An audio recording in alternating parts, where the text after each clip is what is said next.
আমাদের দেশে ক্যারাটে খেলা অনেকে দেখেছেন, ভালো।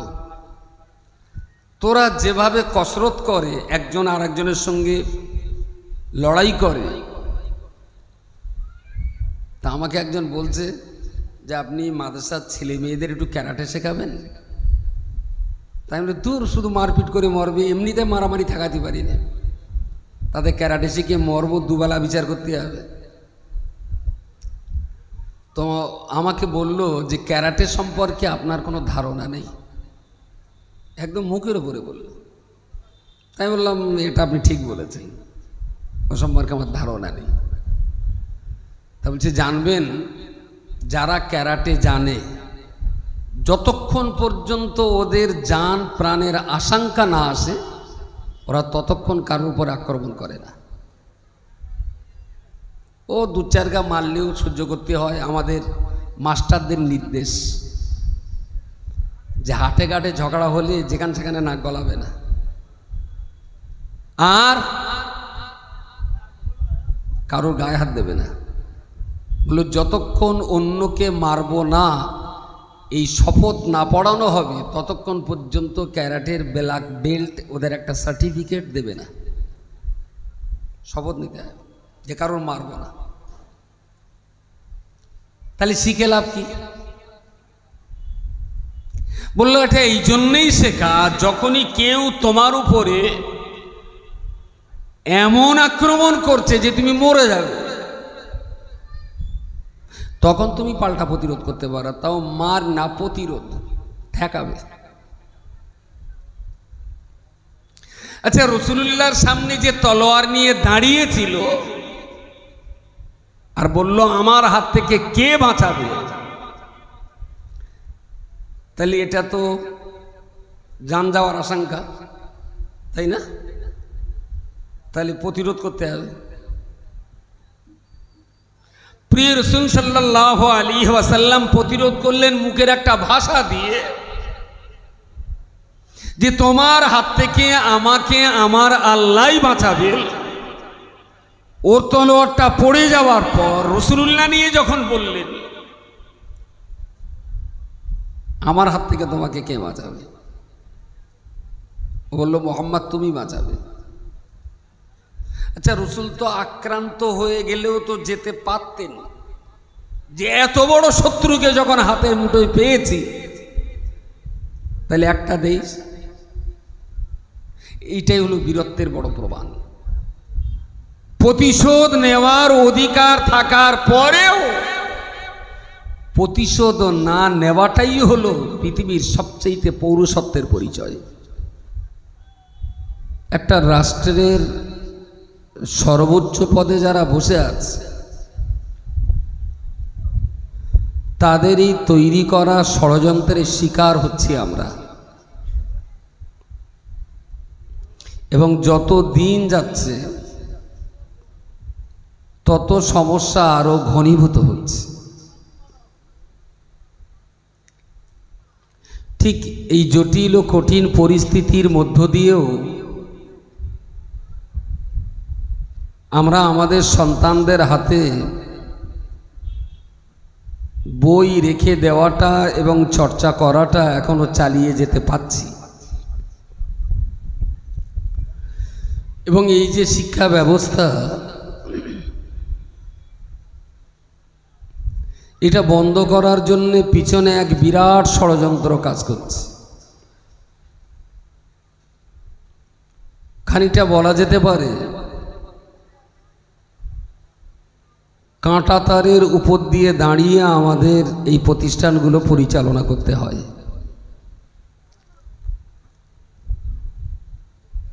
এক শ্রেণীর উগ্র দেশদ্রোহী যারা ভারতবর্ষের সংবিধানকে কোনো মূল্য দিতে চায় না, প্রশাসনিক রাজশক্তিও আমরা দেখছি তাদের কাছে দুর্বল হয়ে পড়েছে। একেবারেই হিংস্র পশুর মতো একটা দেশদ্রোহী, সংবিধান বিরোধী, আইন বিরোধী কাজ তারা লাগামহীনভাবে চালিয়ে যাচ্ছে।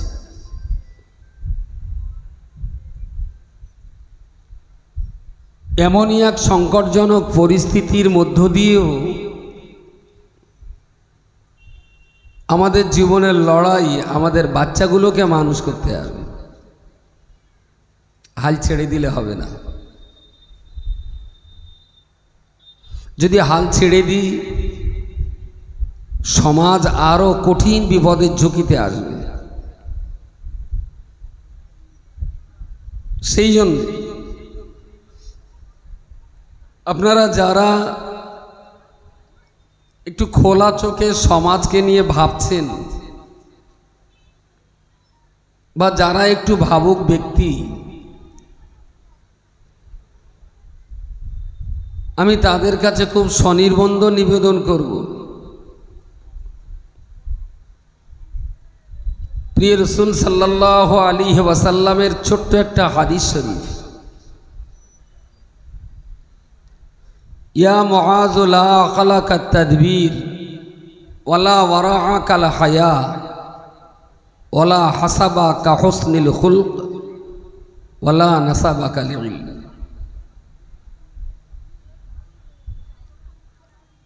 অনেকগুলো কথা আছে এই হাদিসের ভিতরে।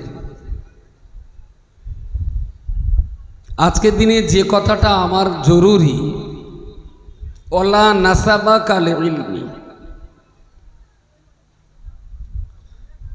শিক্ষার চাইতে বড় কোনো পরিচয় হতে পারে না। শিক্ষার পরিচয়, পরিচিতির কাছে বংশমর্যাদা পরাস্ত হতে বাধ্য।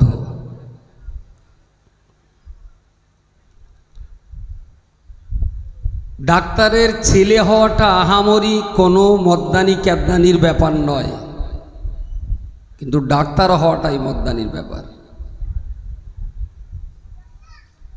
আলেমের ছেলে হওয়াটা কোনো মদ্দানি ক্যাবদানি নয়, ভালো আলেম হওয়াটা যোগ্যতার পরিচয়।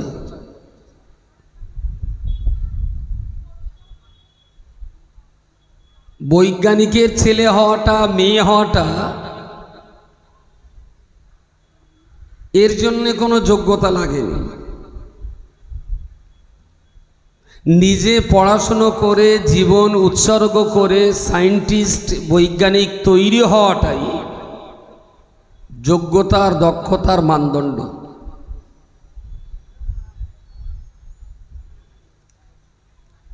কেউ বা ডাক্তার, কেউ বা মাস্টার, কেউ বা ইঞ্জিনিয়ার, কেউ বা ব্যারিস্টারের বাচ্চা, কিন্তু বাবা ব্যারিস্টার এই পরিচয় দিয়ে আমাকে বেশি দিন সমাজের জায়গায় প্রতিষ্ঠিত থাকা সম্ভব নয়। কিন্তু নিজে যদি পড়াশুনো করে ব্যারিস্টার হওয়া যায়, তাহলে বাপ লাগবে না। ঠিক এই জায়গাটায় দাঁড়িয়ে আজও আমরা মুসলিম সমাজকে বোঝাতে ব্যর্থ। মুসলিম সমাজ আজও এই কথাটা ভালোভাবে বুঝতে পারিনি। তা যদি হতো, তাহলে যে পরিবারের মানুষের জন্য পার ডে 50 টাকা খাদ্যের বাজেট থাকে, সন্তানকে ভালো খাওয়ালে সন্তানের গায়ে ভালো শক্তি হয়, পুরুষ্ট হয়, লম্বা চওড়া হয়, কিন্তু দারুণ সুন্দর সুন্দর গোশত খাইয়ে, মাছ খাইয়ে, দুধ খাইয়ে, ক্রিম বিস্কুট খাইয়ে, মাখন খাইয়ে আপনার 18 বছরের ছেলেটা 58 কিলো ওজন হলো, 1.5 কুইন্টাল চাগানোর মতো তার গায়ে শক্তি হলো, লম্বাও ভালো, চওড়াও ভালো, শক্তিও ভালো আছে গায়ে। কিন্তু দেহের এই শক্তি কোন জায়গায় ব্যবহার করা যায় আর কোন জায়গায় এই শক্তি প্রয়োগ করা যাবে না, এই জ্ঞানটা গরুর গোশত খেয়ে হয় না। এই জ্ঞানটা দুধ মাখন আর ঘি খেয়েও হয় না। এই জ্ঞানটা তার ভিতরে দেওয়ার জন্যে পড়াশোনা করাতে হয়। কিন্তু বাঙালি মুসলমানের খাবার বাজেট আছে, এডুকেশনের বাজেট নেই। গায়ে শক্তি হচ্ছে শটান একটা চড় মারতে পারে। এখন এই চড়টা বাপের গালে মারলে লাভ হবে না ক্ষতি হবে? এই জ্ঞানটা অর্জন করতে গেলেও যত টাকা খেয়েছে তার চেয়ে বেশি টাকার বই পড়াতে হয়।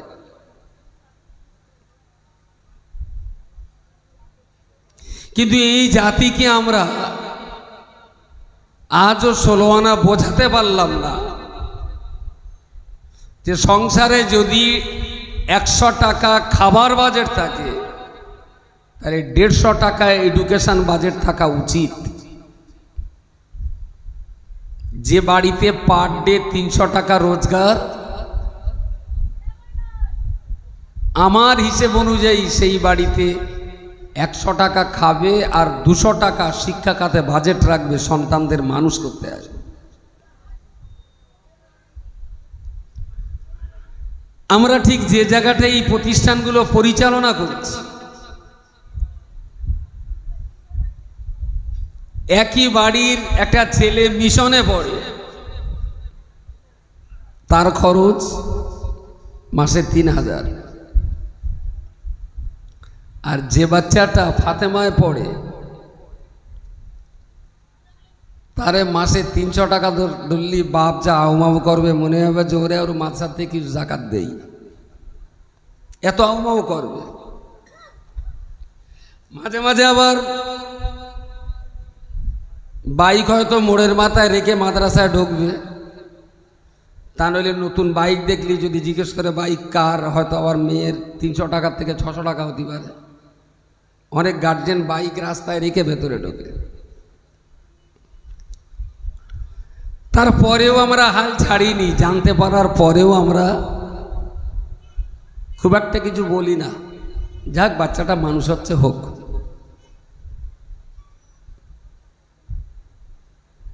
যাদের বাচ্চা প্রতিষ্ঠানে নেই তারাও তো অকাতরে দান করে।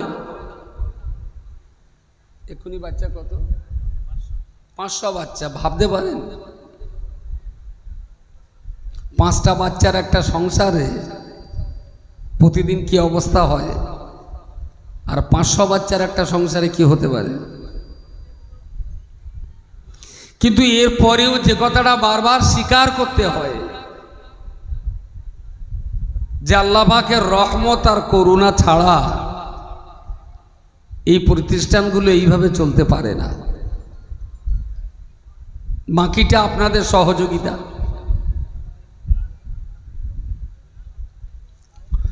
প্রিয় নবী মুহাম্মদুর রাসূলুল্লাহ সাল্লাল্লাহু আলাইহি ওয়াসাল্লাম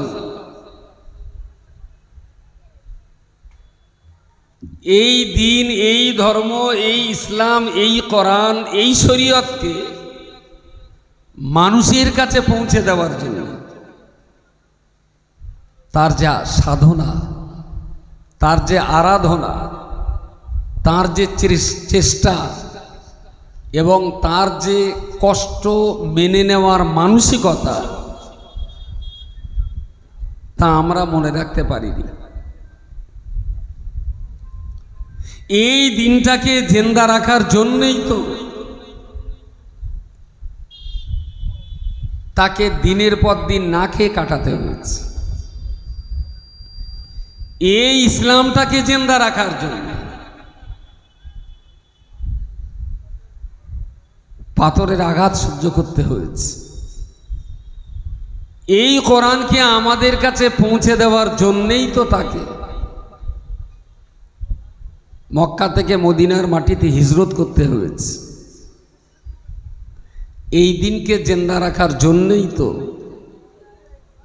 গালের দাঁত শহীদ করতে হয়েছে। আর গালিগালাজ অপমান তার তো হিসাব ছিল না। এর পরেও তিনি কিন্তু তার মিশন ভীষণ লক্ষ্য থেকে এক শস্য দানা পরিমাণ কখনো অলসতা করেননি, পিছিয়ে যাননি, হতাশ হয়ে যাননি।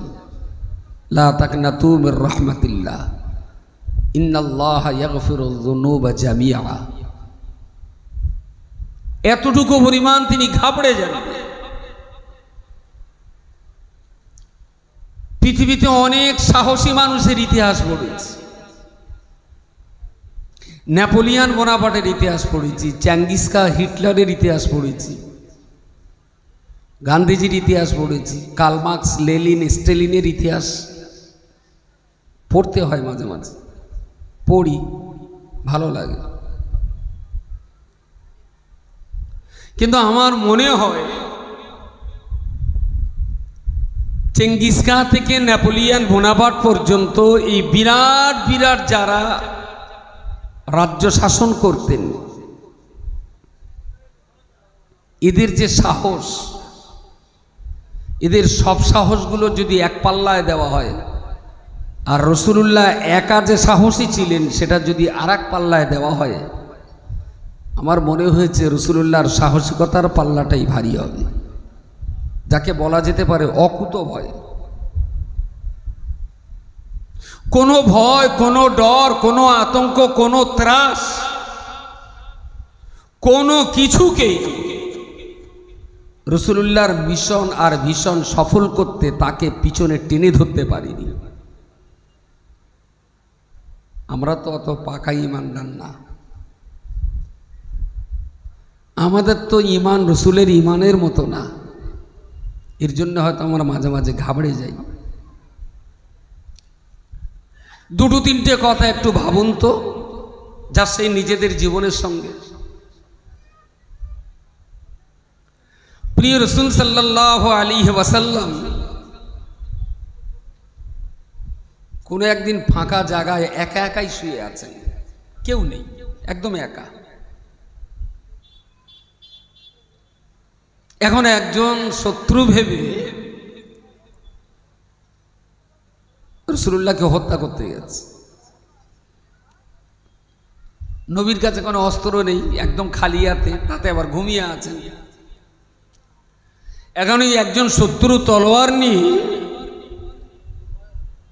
আস্তে আস্তে আস্তে আস্তে রাসূলুল্লাহর দেহের ধারে গেছে। পায়ের শব্দে রাসূলুল্লাহর ঘুম ভেঙেছে। চোখ খুলে তাকিয়ে দেখলেন ঝুলঙ্গ তলোয়ার তখন রাসূলুল্লাহর মাথার উপরে।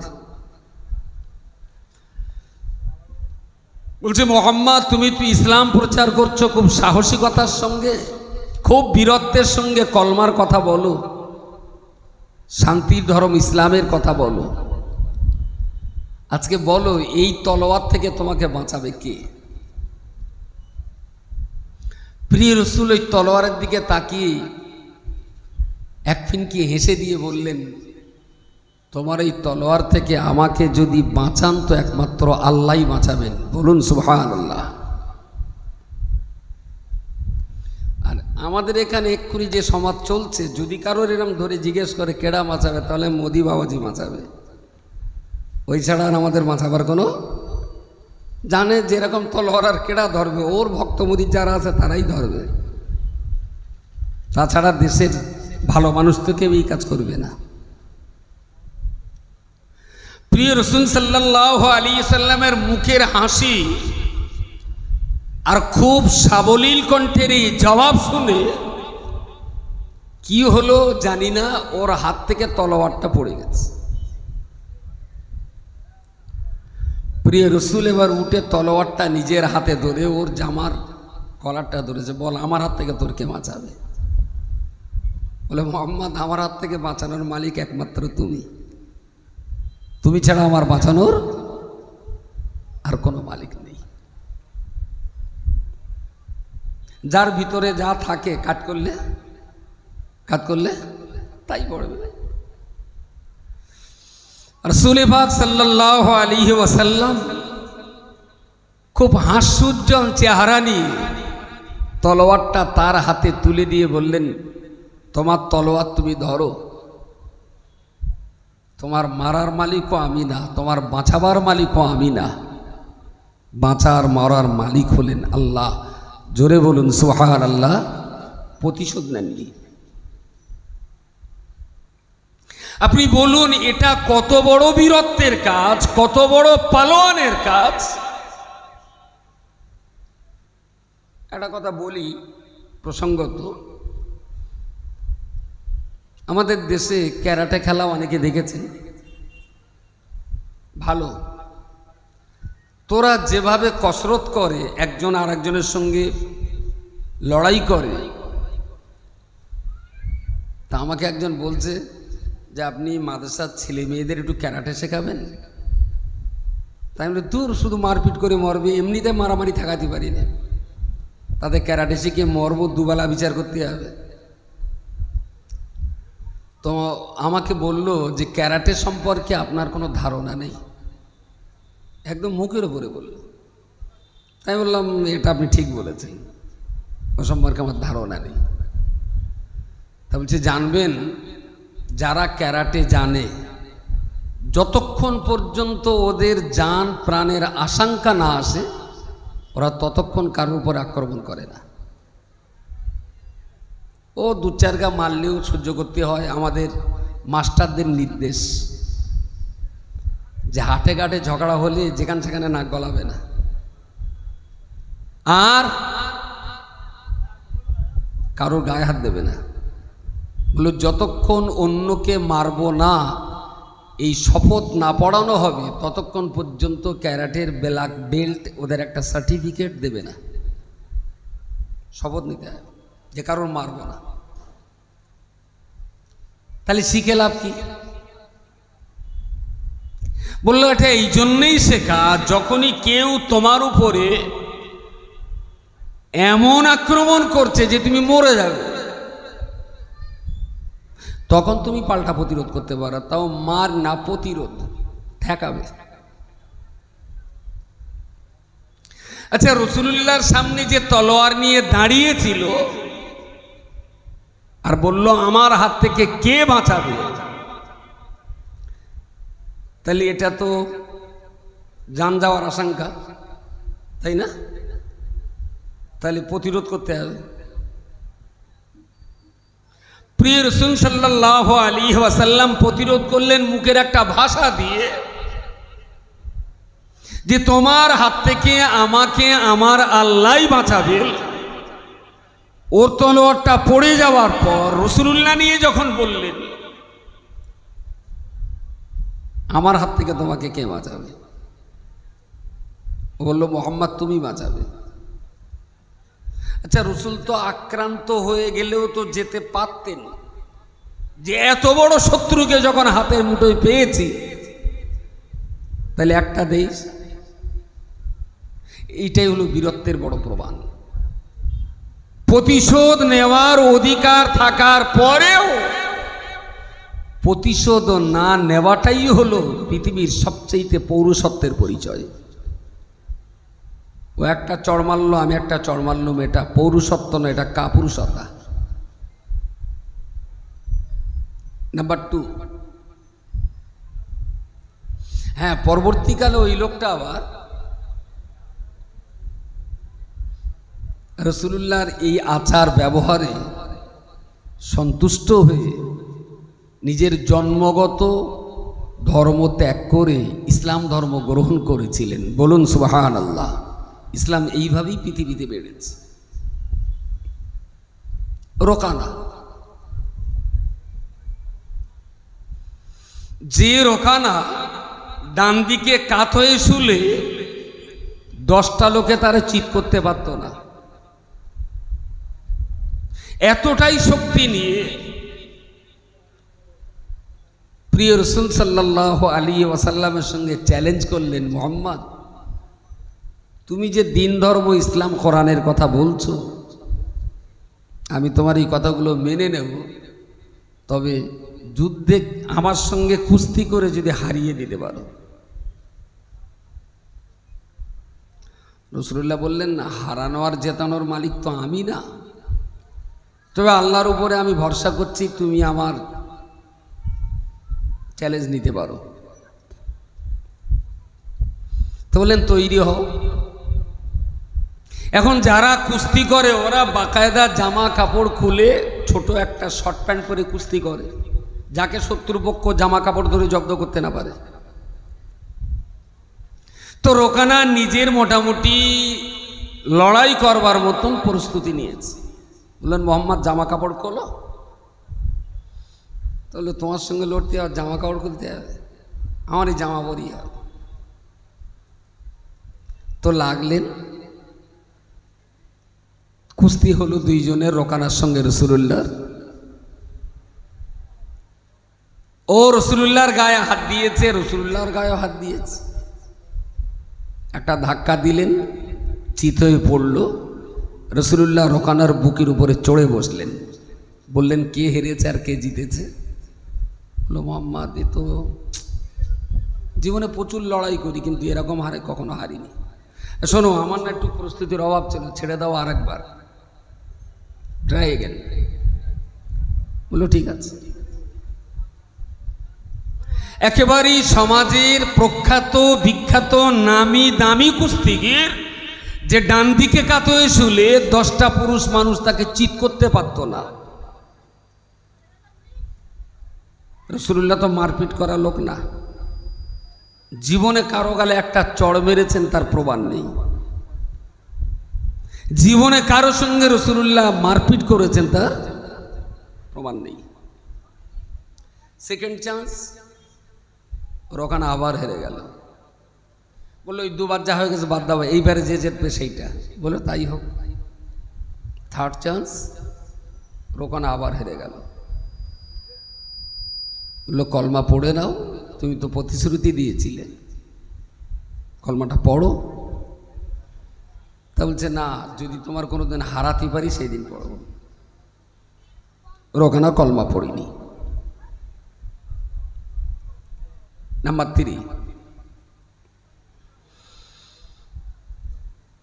প্রিয় রাসূল সাল্লাল্লাহু আলাইহি ওয়াসাল্লাম শুয়ে আছেন গভীর রাতে। ফেরেশতা জিবরিল আমিন আলাইহিস সালাম এসে ঘুম ভাঙিয়ে দিলেন। বললেন উঠুন। কি ব্যাপার? তা বলছে ঘরে আপনি ঘুমাচ্ছেন, বাইরের খবর রাখেন। বলে কি হয়েছে?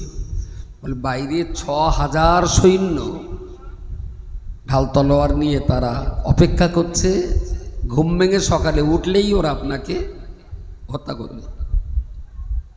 তাহলে কি করতে হবে? আল্লাহ বলেছেন আপনাকে এই রাত্রিতে ঘর ছেড়ে বেরিয়ে পড়তে হবে। রাসূলুল্লাহ উঠলেন, ঘরের দরজা জানলার ফাঁকা দিয়ে আলো আধারের মাঝখানে দেখলেন একেবারেই শত্রুরা উলঙ্গ অস্ত্র হাতে তারা দাঁড়িয়ে বিভিন্ন রকম কথাবার্তা বলছে। মাত্র 2জন ব্যক্তি ঘরে, তিনি এবং হযরত আলী, আর কেউ না।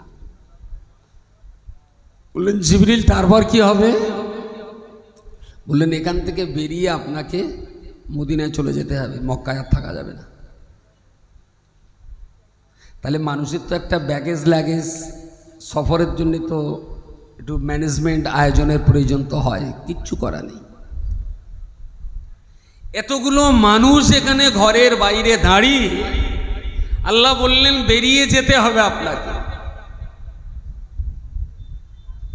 6000 মানুষ সশস্ত্র আর একটাই মাত্র মানুষ নিরস্ত্র। বললেন আমাকে তাহলে একেবারে আল্লাহ মদিনায় যেতে বলেছেন? বলে হ্যাঁ। বললেন তাহলে তো মক্কার মানুষের কিছু আমানত আছে আমার কাছে, আমানত, এগুলোর উপায় কী হবে? আলীকে ঘুম থেকে ডেকে তুললেন, বললেন আলী এই ব্যাপার, তুমি এক কাজ করো,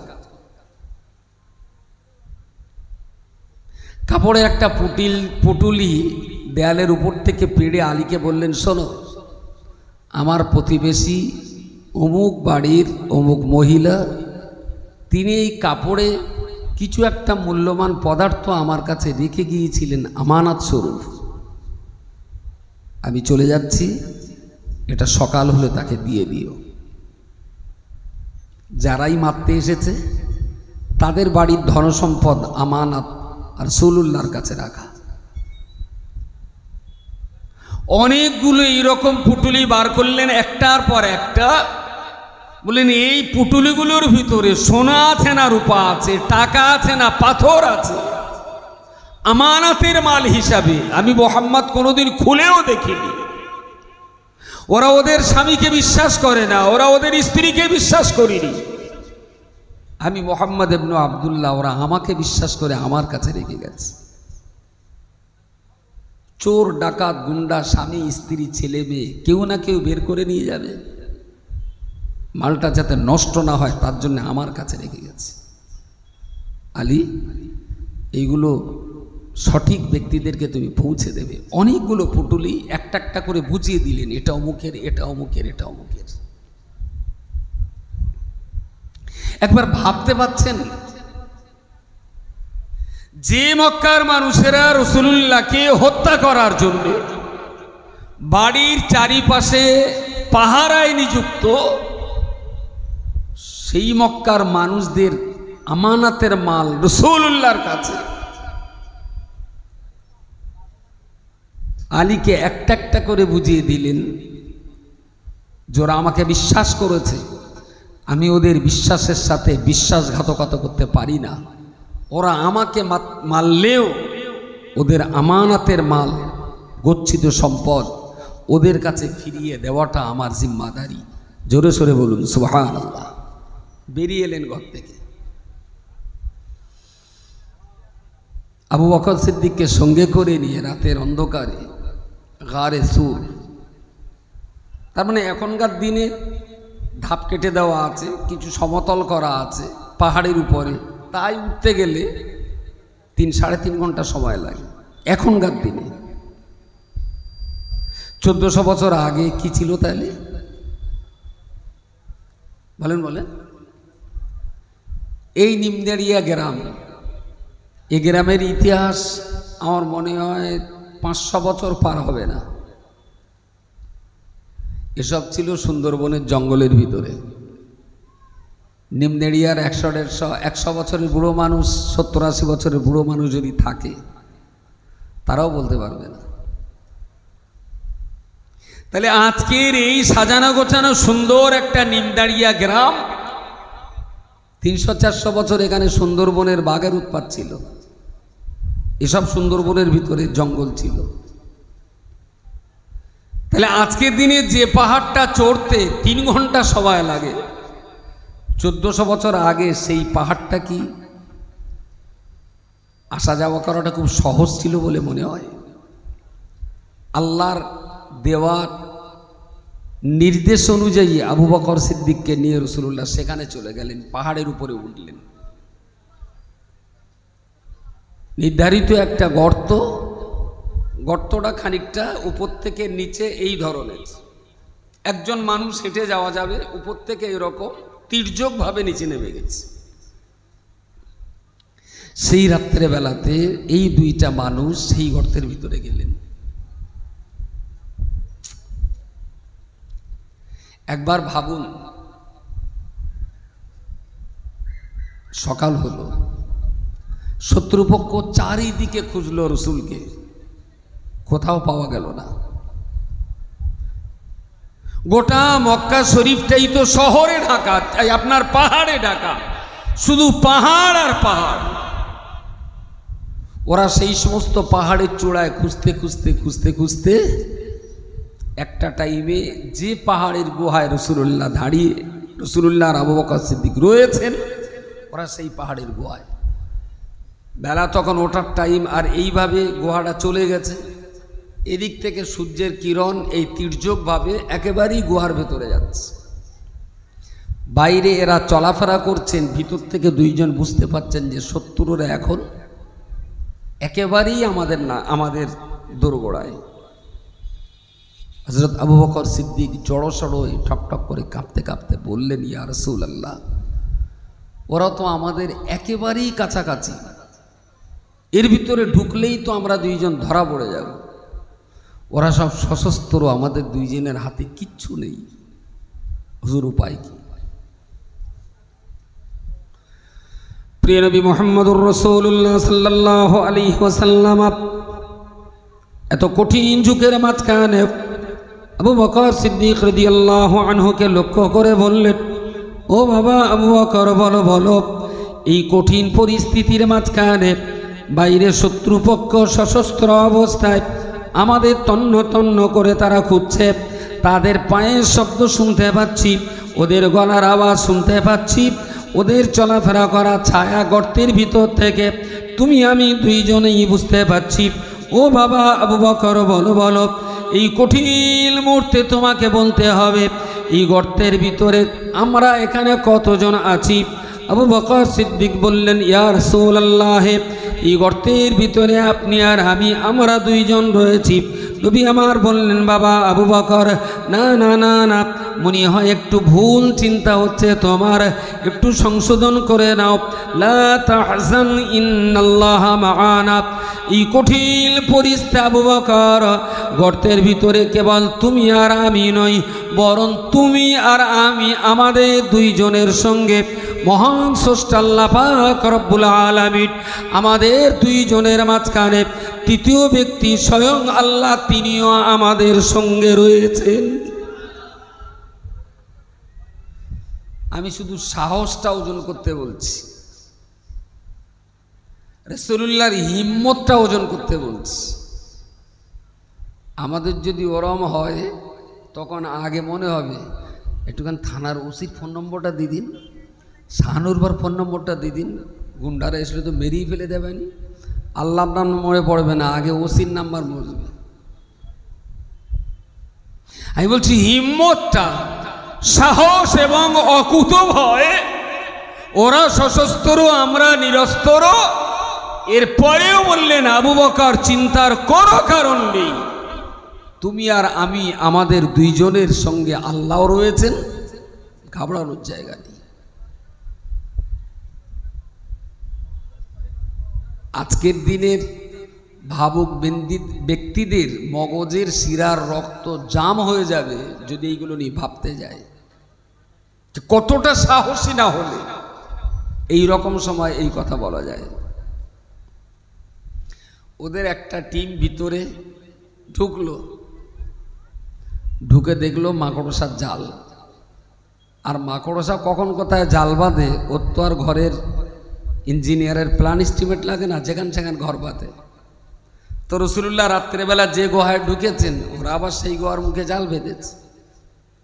এরা একজন বল্লভ নিয়ে ভেতরে ঢুকতে ঢুকতে মাকড়সার জাল নাকে মুখে জড়িয়ে গেছে, বোধ এর ভিতরে কোনো মানুষই যায়নি, মানুষ গেলে কি আর মাকড়সার জাল থাকে, পিছিয়ে চলে গেল। আরেকজন বলল, না, হয়তো মানুষ ঢোকার পথে জাল বেঁধেছে, চল আর ভেতরে যেতে হবে।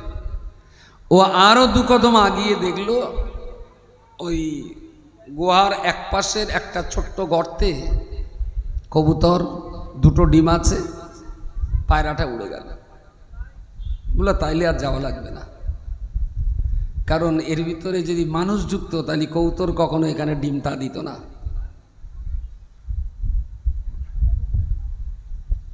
কেতাবে এসেছে ওরা যতদূর পর্যন্ত গেছে ওখান থেকে যদি চোখটা নিচু করত রাসূলুল্লাহকে দেখতে পেত,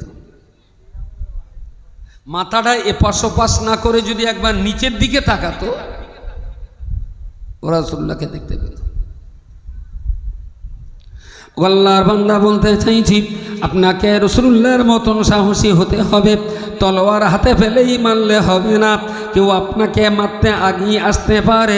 বিশ্বনবী মুহাম্মদুর রাসূলুল্লাহ সাল্লাল্লাহু আলাইহি ওয়াসাল্লাম তখনও বললেন শত্রুকে, আমাকে বাঁচাতে পারে আমার আল্লাহ। শত্রু তলোয়ার যখন রাসূলুল্লাহর হাতে এলো, ও লোকটা বলল, মুহাম্মদ তুমি আমাকে বাঁচাতে পারো। নবী বললেন, না না না না, তোমার বাঁচাবার ক্ষমতা আমার নেই, আমার বাঁচাবার মালিক যে আল্লাহ, তোমাকেও বাঁচাবার মালিক সেই আল্লাহ। সামনাসামনি একেবারেই তলোয়ারটা তার হস্তে তুলে দিলেন। আল্লাহর বান্দা বলতে চাইছি, বিশ্বনবী মুহাম্মদুর রাসূলুল্লাহ যে দিনের জন্য এত ত্যাগ স্বীকার করলেন, এত সাহস, এত হিম্মত, এত পৌরসত্ব দিয়ে দিনের জন্য তিনি এত মার খেলেন, এত আঘাত সহ্য করলেন, প্রত্যাঘাত করার ইচ্ছা কখনো করেন নাই। হত্যার আপনার নিজে আক্রান্ত হয়েছেন, পাল্টা প্রতিশোধ নেওয়ার চেষ্টা তিনি করেন নাই।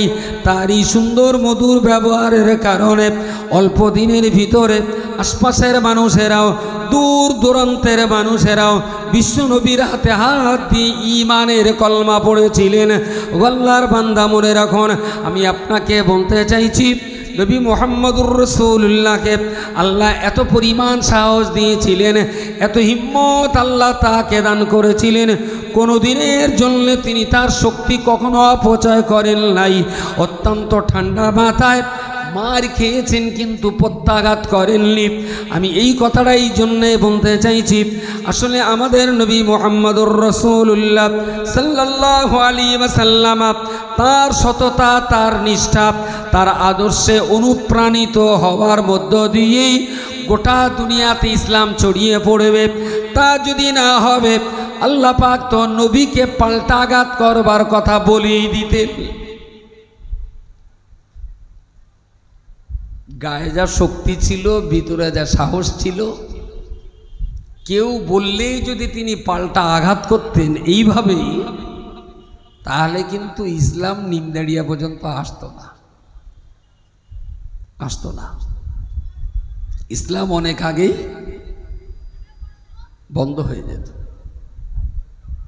প্রিয় রসুলের সেই ইতিহাস, প্রিয় রসুলের সেই জীবনী, প্রিয় রসুলের সেই আখলাক, আদর্শ, চরিত্রের কাছে আজও আমরা ঋণী। তার সে আদর্শে যদি অনুপ্রাণিত হতে পারি, আমি বিশ্বাস করি আজও অন্যেরা ইসলামের আদর্শ দেখে উদ্বুদ্ধ হবে। কিন্তু আমাদের যেটা মাইনাস, এটা তো স্বীকার করতেই হবে। রাসূলুল্লাহ বলেছেন, রাস্তার উপরে কোনো জিনিস পড়ে থাকলে যেটা মানুষের চলার জন্য কষ্টকর, ওটা তোমরা সরিয়ে দিও। তো বহাল তবিয়তে আমার ছেলে আর আপনার ছেলে, দুই বন্ধু বাইক নিয়ে রাস্তার উপরে দাঁড়িয়ে গল্প করছে। একজন লোক এসে বললো, খোকা তা গাড়িটা একটু সাইডে রাখ। তাহলে ওখানে রাস্তা কি তোমার বাপের? বুঝতে পারেননি? মানুষের চলাচলের জন্য কষ্টদায়ক কোনো কিছু রাস্তার উপরে পড়ে থাকলে নবী বলেছেন ওটা সরিয়ে দাও। নিমদেড়িয়া থেকে আর আমাদের ওই মোড় পর্যন্ত, মগরাহাট মোড়, শাকচুড়ো মোড় পর্যন্ত যেতে গেলে অনেকগুলো বাইক পাবেন রাস্তার উপরে। বুঝতে পারেননি? সরাতে বললেই হয়তো যা উত্তর দেবে, তাতে সরাতে বলার মতন সাহস আপনার নেই। যদি রাসূলুল্লাহর একটা আদর্শ কেউ যদি কাজে লাগাতো, তাহলে এই রাস্তা জাম হওয়ার কথা না। আরো অনেক জায়গায় আছে। আমাদের আখলাক, আমাদের আদর্শ, আমাদের নীতি নৈতিকতা, জীবন ধরনের মান রাসূলুল্লাহর আখলাক আদর্শ থেকে আমরা সরে যাচ্ছি। তো আমরা চেষ্টা করছি যতটুকু পারা যায়, যার যতটুকু সম্ভব হয়,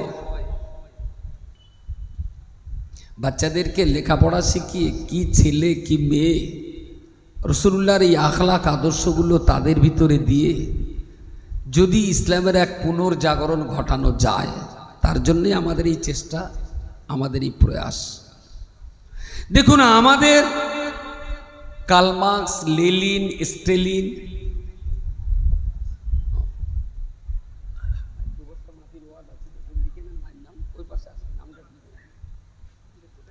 গান্ধীজি, নেহরুজি, কারোর কাছ থেকে আমাদের আদর্শ ধার করতে হবে না। আমাদের আদর্শ নেওয়ার জন্য রাসূলুল্লাহ আছেন। তার কাছ থেকেই যদি আমরা আদর্শ পেয়ে যাই, তো আমরা পৃথিবীর সেরা ভদ্র মানুষদের তালিকাভুক্ত হতে পারব।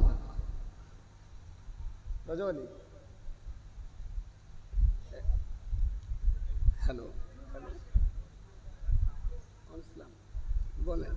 হ্যাঁ, ভালো আছে আলহামদুলিল্লাহ।